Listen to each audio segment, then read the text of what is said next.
কৌশলে মেরে ফেলা হচ্ছে লালমনিরহাট জেলার হাতীবান্ধা, কালীগঞ্জ ও আদিতমারী উপজেলার বুড়িমারী মহাসড়ক ও আঞ্চলিক সড়কের দুই পাশের শতবর্ষী গাছ। সামান্য লাভের জন্য শতবর্ষী গাছগুলো উজাড় করছে কিছু অসাধু ব্যবসায়ী। স্থানীয়দের অভিযোগ, বন বিভাগ নজরদারি না করায় এমন ঘটনা ঘটছে। এদিকে এ বিষয়ে কথা বলতে রাজি হননি বন বিভাগের স্থানীয় কর্মকর্তারা। বিস্তারিত প্রতিনিধি রাহিবুল ইসলাম টিটুলের পাঠানো তথ্য ও চিত্রে ডেস্ক রিপোর্ট। লালমনিরহাট জেলার ৪ উপজেলার আঞ্চলিক ও মহাসড়কের দুই পাশেই রয়েছে শতবর্ষী গাছগুলো।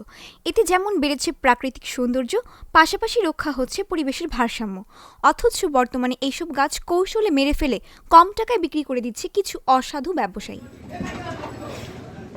স্থানীয়দের অভিযোগ, রাতের অন্ধকারে এইসব গাছের গোড়ায় আগুন ধরিয়ে বা ছাল তুলে গাছের গোড়ায় রাসায়নিক দ্রব্য দেওয়া হয়।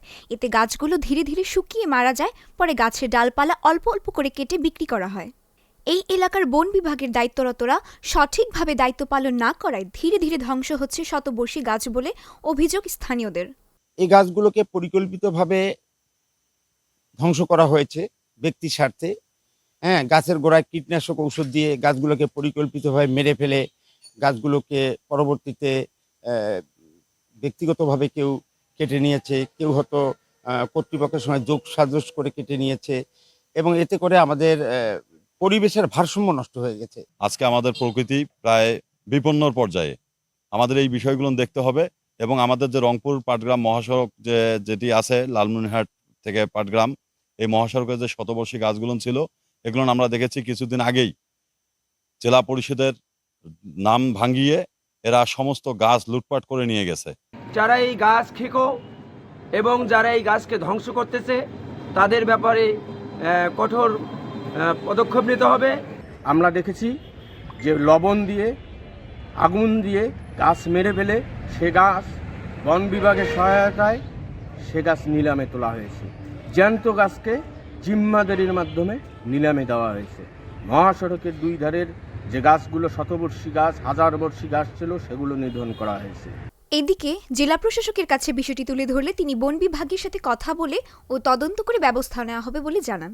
লালমনিরহাট পাটগ্রাম রাস্তার পাশের যে গাছগুলো কেটে নেওয়ার একটা অভিযোগ আসলো।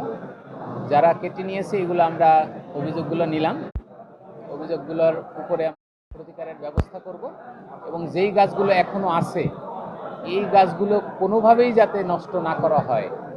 পরিবেশের অন্যতম সাক্ষী আমাদের এই গাছ, এই গাছগুলো যাতে কোনোভাবেই নষ্ট না হয় সেদিকে আমাদের